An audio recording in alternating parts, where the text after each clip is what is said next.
I don't know what's happened here. That's very strange.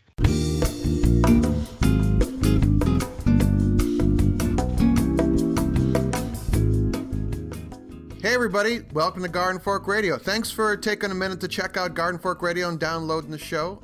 If you're new to Garden Fork, it is Eclectic DIY. It's I have a YouTube channel and a podcast and a website, and it's just, we talk about interesting stuff with some of my cool friends.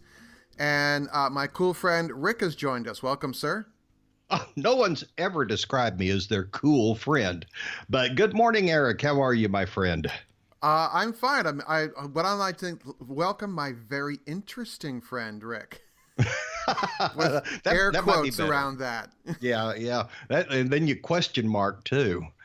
What's new in your life? Where are you? You in Brooklyn, or are you up in the cabin? I'm up in the cabin. I am hardwired into the Ethernet here, and I've got my microphone in a milk crate covered with a dog towel. We should call this the Rustic Garden Fork podcast. I'm trying to improve the audio quality of the show, and the best thing to do is to make the actual recording better, and then you can tweak it. If anyone is an audio editor with software, I would love to hear from you. radio@gardenfork.tv. And so yeah, and it's been an interesting week, and want to catch up with Rick. Rick, you've had some surgery. Yeah, got my other cataract eye done for cataracts, and so I've got 2015 in one eye and about 2015 or 2020 in the other. We don't know how this new one's going to settle out yet, but just amazing acuity for a guy who's worn glasses all his life. So I'm thrilled. Went very easily, probably the easiest kind of surgery you can have, more a procedure than a surgery, but it really worked out for me. And that was on Monday, and you're like bounced back. Oh, yeah. There's nothing to it. I wear a clear eye guard because you want to make sure you don't poke the eye somehow and cause the suture to rupture. But other than that, I'm ready to go. I can't go swimming or skydiving, or I can't do any deep sea diving just yet. The pressures would be too great, the changes. But so other than that, cancel our deep sea diving trip. Yeah, no kidding. What's new with you? I was going to have a follow-up to that, and I completely blanked on it.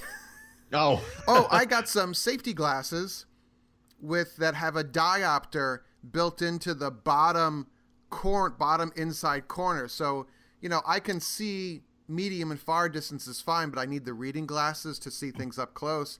Right. So the safety glasses have that built in. Mm-hmm. But the diopter part, the reading glasses part, is too small for me. So I thought I could use it for like welding and grinding and working and things. And the little part where, you want to bring your eyes down so you can look at something, but the little magnifier lens part is too tiny for my eyes. Does that make sense?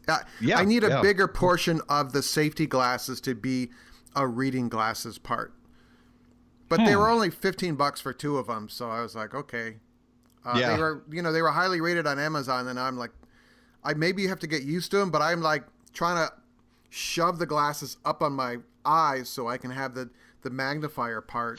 I'm shoving glasses on my eyes right now while I'm talking. So yeah, that is around your 40th birthday, your birthday present becomes the need for reading glasses. Boom. And I've got about 24 pairs around here, all different strengths for doing different things. I even bought some that were I bought two different pairs. One was 2.0 and the other was like a 6. I had to special order them, but they are the same frames. And then I swapped lenses out, and so I have over the top of my reading glasses, I have pretty good vision, and then I have a 2.0 and a 6 as strictly for getting into the beehive and looking really closely with that 6 down at the larva and the eggs laying in the bottom of the cells. And it's not a bad system if you can get used to it. Frankly, I never have. But when you have a veil on, you can't be switching glasses back and forth, left and right. So it helps some. I just sent you this link, and we're gonna geek out on bees for a minute, everybody. But the Bayer, the German pharmaceutical company Bayer, Bayer, has come out with a product for varroa mite control in a beehive. It's called the Varroa Gate, and it's basically a plastic entrance to the hive that are drilled with, it looks like, I guess they're 5/16 holes or something. So the bees have to go through these holes to get into the hive, which is very much like a mouse guard for the winter. Right. And the wall of the hole is impregnated with a varroa mite miticide, a pesticide for varroa mites. It's kind of like cows get dusted when they walk to go get milked. There's sometimes a blanket or something or a brush over the top of them, and they walk under it, and it applies. Maybe it's an insect repellent. Right. So this is very similar, and it's supposed to dose the mites, but it doesn't hurt the bees. And I just saw the video on YouTube about 10 minutes ago, and I sent Rick the link to it. But it sounds interesting because varroa mites are killing more and more hives over the winter, from what I understand. So yeah. Boy, I got a great hive. Grabbed a swarm 2 weeks ago. I saw the picture, yeah. Yeah, in between my eyes. It's about 2.5 pounds of bees. That was a good haul of bees.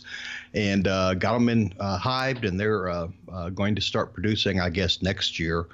Going to try and nurse them along, but it's always good to start off with a nice, strong hive, and we'll see how this year or how this hive turns out for me. Cool. So I saw a video about converting fluorescent shop lights to LED lights. Mm-hmm. I saw it actually on the Make Zine site, and it is a YouTube video. And I actually bought some at Costco. I bought some LED lights that are in the shape of a fluorescent tube that you can retrofit your existing kind of El Cheapo shop lights, that you have stuck up all over your workshop or your garage or whatever. Yeah, I saw that video when you sent it to me. It's really interesting. What I did not realize, I just thought, I'll just switch out the tubes. I'll be saving energy. You actually aren't, because the ballast is still running in the fluorescent light. Mm-hmm. So to do it the right way, you have to disable the ballast. So a little interesting. I'll link in the show notes to the video. But when I looked at the video, it was just to clarify things. You can do it either way. If you want LEDs, you can slide the retrofitted bulbs just up into the socket, and just not have to do anything else. Don't have to fool with it. Or you can do the super retrofit, where you take the ballast out, you use a different LED array bulb and stick it up there, and you have to do a little bit of wiring. But it looks really easy. His explanation was excellent. I actually bought some shop lights that have LED lights built in already, and they're in my new grow light video, which we'll be posting this weekend, just after this podcast is released. And I think it's a much better bulb. They're brighter. They have a better light quality. They don't have that kind of green cast to them. Right. So, and a follow to that is, throughout my basement and my garage and my outdoor lights, I have those the kind of curly Q CFL compact fluorescents with an Edison screw-in base. Right. And every time one of them burns out, I take it out, I put in a new LED light bulb, and then I'm like, I have to take this to the hardware store to recycle properly. I'm not just going to throw it in the trash because that has mercury in it. But the problem is they roll around the car and they can break, or they sit near the door, and I'm like, I got to take that to the store. I keep forgetting. So finally, last weekend at the home improvement stores, there was a sale on quality LED screw-in light bulbs, the 60-watt ones. Right. I bought 3 boxes of them. I went through the whole basement and the garage, and I replaced all the CFLs with brand new LEDs. And I took all the CFLs down to the home improvement store and put them in the recycle box, and I'm done with it now. You're such a good person. At our house, we have pretty much, I think, converted already to LEDs, but just by attrition, the way you're doing it. But we kept a plastic garbage bag hanging up by the back door to the garage, and we just dropped the bulb into that until we got a bunch of them. We have a second bag that's actually for medicine bottles, and we'll drop the medicine bottles in. And it turns out the local ASPCA needs bottles for medicine for dogs because they buy in bulk and then they dispense it out. And so it keeps them from having to buy a bunch of little brown bottles with lids. And so we'll take them over there and drop them off. And so once every few months, we'll do a run of bulbs and bottles, and we have some newspapers that we're recycling and whatnot. It every little bit helps, you know. I was just trying to be more of my declutter self because I just see a pile of something and I'm like, if I just deal with it now, my mind will be that much clearer. So yeah, and I have a problem anyway of overbuying. You know, I'll need to replace one of the little bulbs that was in our under cabinet lighting, and it's a xenon bulb, and I'll buy one to replace, or buy a package of 3 to replace, and I'll buy like 5 of them packages, and then a little later I'll get tired of them and just convert all the undercounter to LED, and then I got these 5 packages of xenon bulbs, and I don't have anything to do with them. So it's always a problem for me. I'm confessing all my sins right now. I made the mistake of overbuying olive oil once at the Costco, and you know, it's just the 2 of us, and I'm like, what am I going to do with 6 gallon? Not 6, but I think it was 2 gallon jugs. So I just gave one to the neighbor.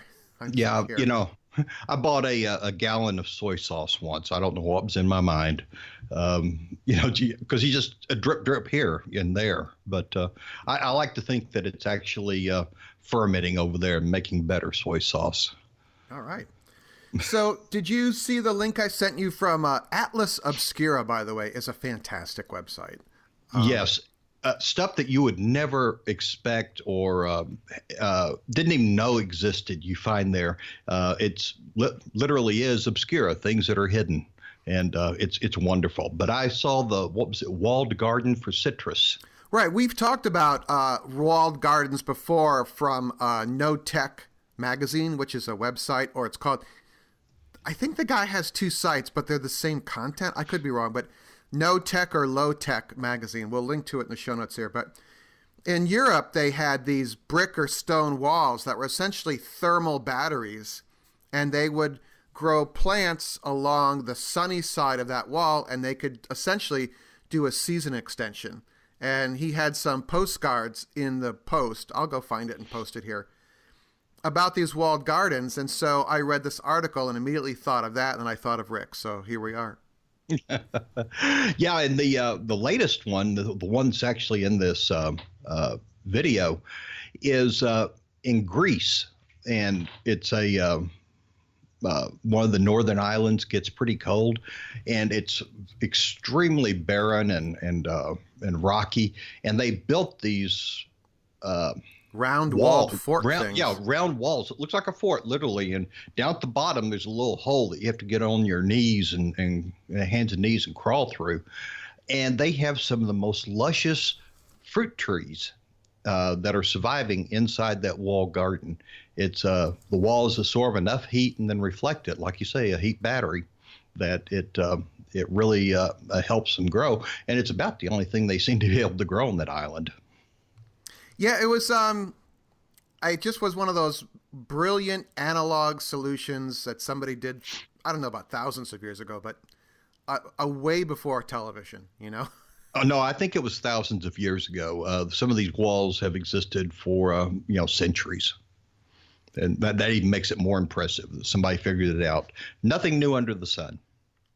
Yeah, I actually have been decoupling more from the computer and everything. And yesterday, I just decided to go out in the yard and do some work in the middle of the day.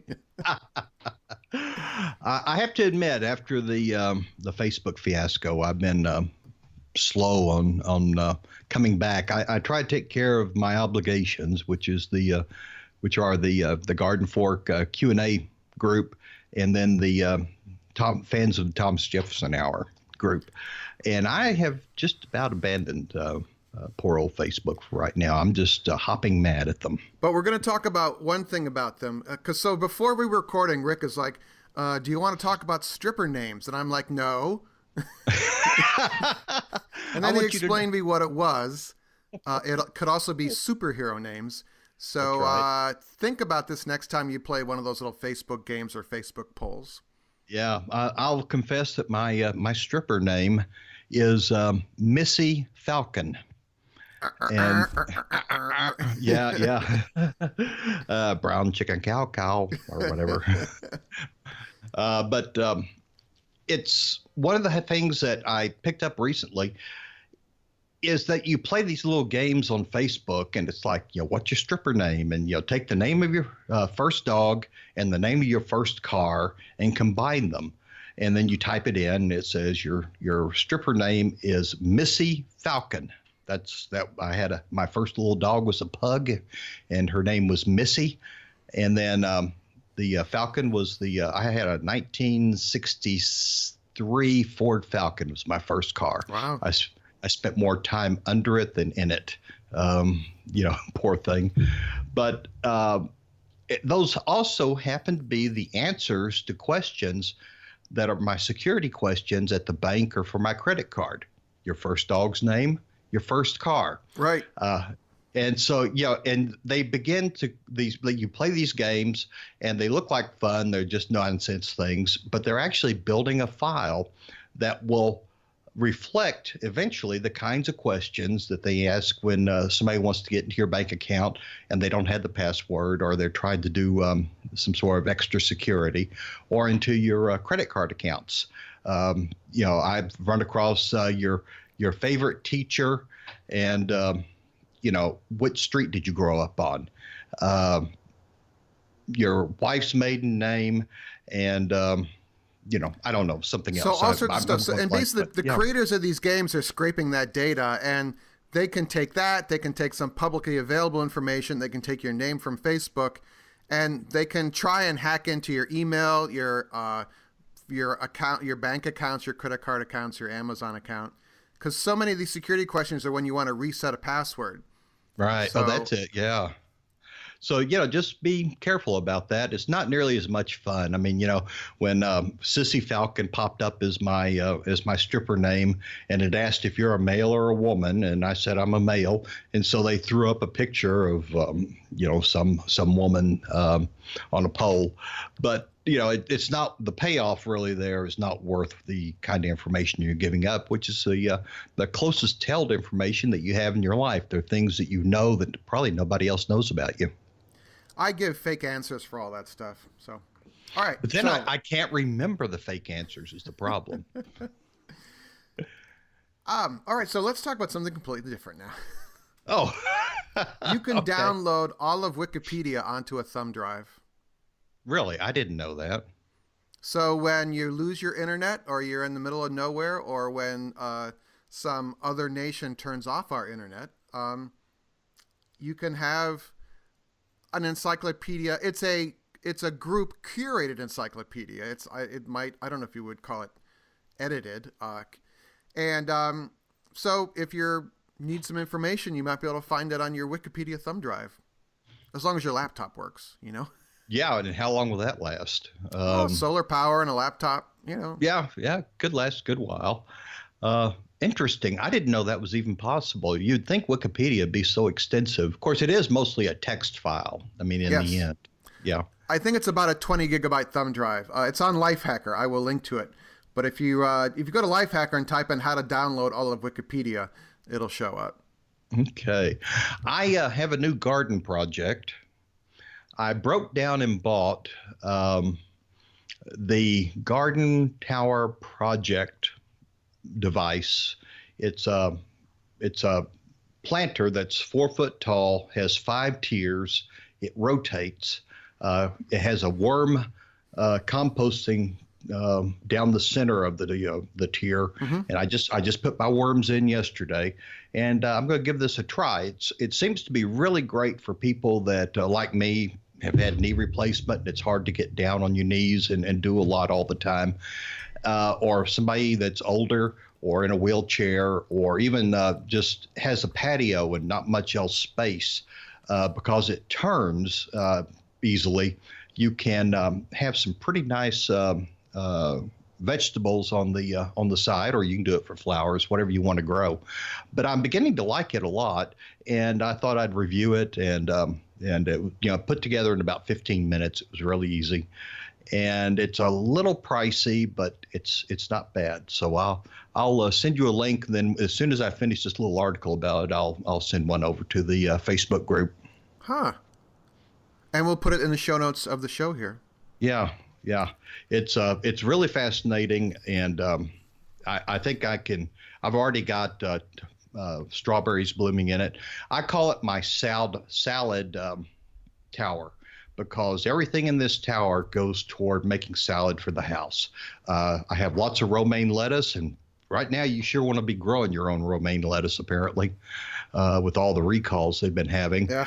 But radishes, mustards, I'm just getting my starts going, but it's looking really good. Now I'm going to have a big tomato garden, the traditional way. But this thing, you can grow peppers, radishes, almost anything in it. Bok choy, I'm going to have a lot of bok choy in it, and we'll see how it works. Hey, following up on gardening, and we always have to talk about tomatoes. Aaron from The Impatient Gardener went on a trip to California to visit Proven Winners. They sell plants in the stores. Yeah, they do. Proven Winners is going to be selling the Garden Gem tomato plant. And the Garden Treasure. Yes. Both of them. The Garden Gem is about the size of a 50-cent piece, each tomato, about that round. And the Garden Treasure is a good slicer. And what's important about these is they have been bred for taste. And they came out of the Klee Labs in University of Florida. We've talked about them several times here. But they'll be offering these tomatoes in their 2019 lineup. And so I'm quite thrilled about that. And Erin's going to be on the show soon. She just has to call me and tell me what I'm doing.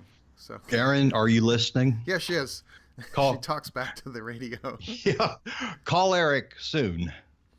Yeah, we talk all the time, actually. Okay. So, yeah, she'll be on the show. She's got a bunch of stuff she wants to talk about, so that'd be good. Yeah. Been having some conversations with the other Eric over at Root Simple.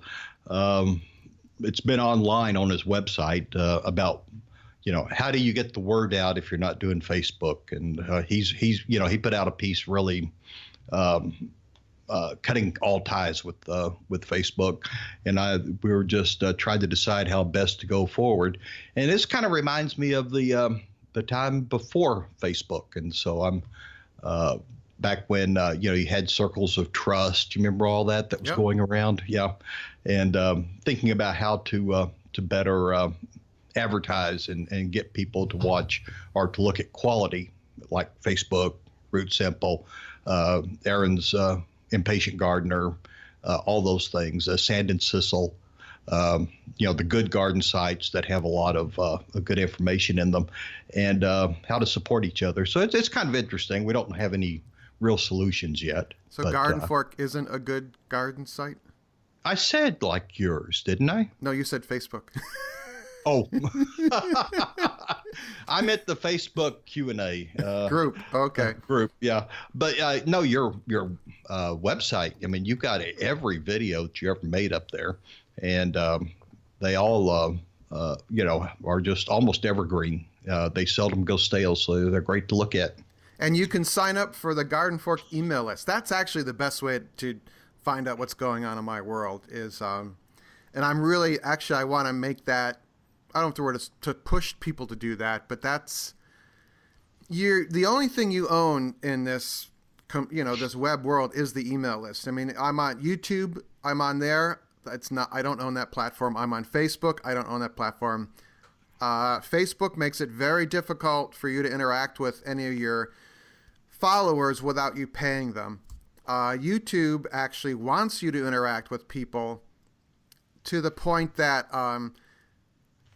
viewers will actually there's like a tip jar with the live stream, and and they'll throw you a $5 or $1 or whatever, and then their comment becomes highlighted in the stream, and they, you can respond to them and stuff like that. But so different ways of looking at it, but I'm really trying to grow the email list. If you want to sign up for that. So you can send an email to news@gardenfork.tv, or look in the show notes here. There'll be a link to the website where you can sign up as well. So there you go. Wow.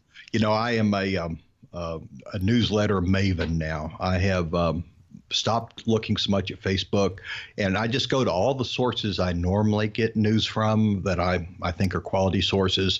Almost all of them have a newsletter that condenses the news a little bit. And so you can flip through it, and, you get a lot of repeats, but that's good, because when you see repeats, it means that, you're kind of on the right track probably.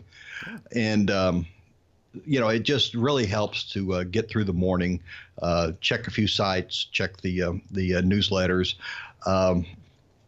There's one that's really great, and I have forgotten the guy's name. Dave Pell. What is his? Oh yeah. I can't think of the name of the newsletter. Yeah. Oh my! I think I'm getting old, Eric.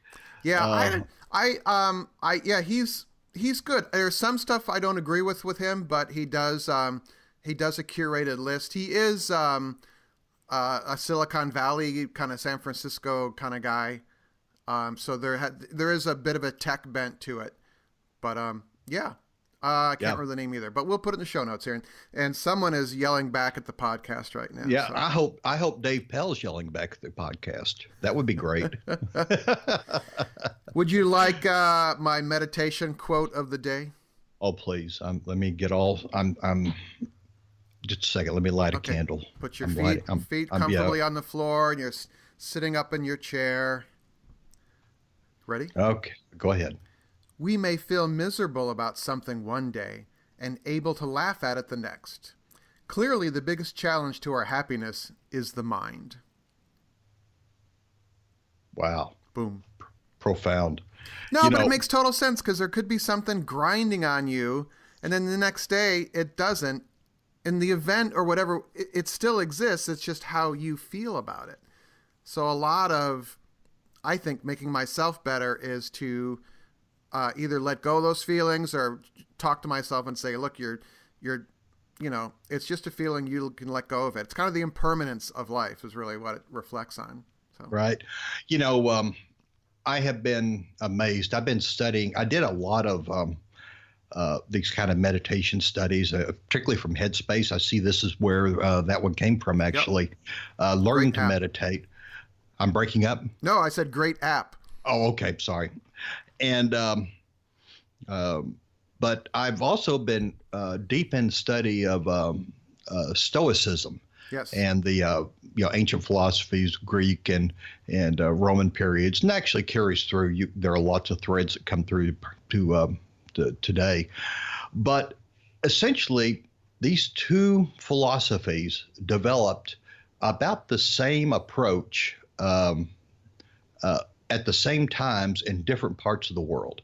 And I find that just so amazing. In the Stoic world, we like to say that, it's not what happens, it's how you perceive it, which is exactly what this says in a way. It's your judgment of what happens, not what happens that makes it good or bad. So I find that just fascinating, all the parallels. The Headspace app now has a whole bunch of series to deal with, to either learn about things or deal. They have one about sports and enhancement of your exercise, and then they have stuff about like dealing with pain and dealing with cancer, dealing with depression, dealing with anxiety, getting ready for a test or getting ready for a meeting. But they also have a daily download now on their app, and it's Andy, who's started the company. He's talking for about 2 or 3 minutes, and then he walks you through a guided meditation that you can select the length of. But those 2 or 3 minutes I really like having in my day now. And this little blurb that I read, you can forward the daily meditation to your friends. And so I just hit forward, and it sends this little quote out. So it just kind of, in addition to the meditation, just having someone kind of point out, it's this kind of thing, I really enjoy. So the Headspace app is a paid app, but it's cheaper than therapy. So.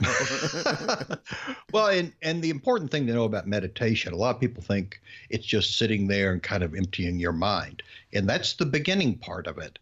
And that takes a lot of practice and a long time to master. And most of us, it will take a lifetime to kind of master even that much. But the rest of it is, once you get to that point, you can begin meditating on issues or different thoughts, things that might concern you, things that you're happy about. And it helps you actually clear out, everything else to just look at things objectively, which is another thing. In meditation, there is what they call the third eye, which is the same thing they have in Stoic philosophy, where you're actually floating above the confrontation or the situation and looking at it dispassionately. Trying to make sense of it in a logical way, and without the emotions clouding your judgment. And so that's another kind of parallel between them. Beautiful. I tell you. Well, you think people have reached their destination? I think so. I don't have anything else on my plate, although it's gonna be a nice day today here in Margaritaville, Nord. And so I'm going to spend a lot of time outside. I've got a lot of projects on the computer that I'm trying to get finished up. I'm also getting close to dumping Evernote and moving everything into Devon Think, DEVONTHINK, as a local database. And just I won't be paying that, what's it, $50-$60 a year. Mostly I'm annoyed with Evernote, though, because you can't really get stuff out. I mean, it's about everything they have is about putting stuff in. But as far as arranging it and actually making use of it, it's much easier over on the Devon Think side. All right. Well, we'll talk about that in an upcoming show. Yeah, I'm sure people are just riveted. They're sitting on the edge of their chair with bated breath. As Robin Williams likes to say, bated breath. That's with a worm on my tongue. All right, everyone. Okay. radio@gardenfork.tv is our email address. I have some viewer mail, but it is not in front of me right now, so I'll be reading that on the next episode. So thank you, Rick. We just make that up anyway. Yeah. Eric, you're the greatest. I have never enjoyed a podcast better. All right. Talk to you later, my friend. You be good. All right. See you. Garden Fork's theme music is used under license from uniquetracks.com.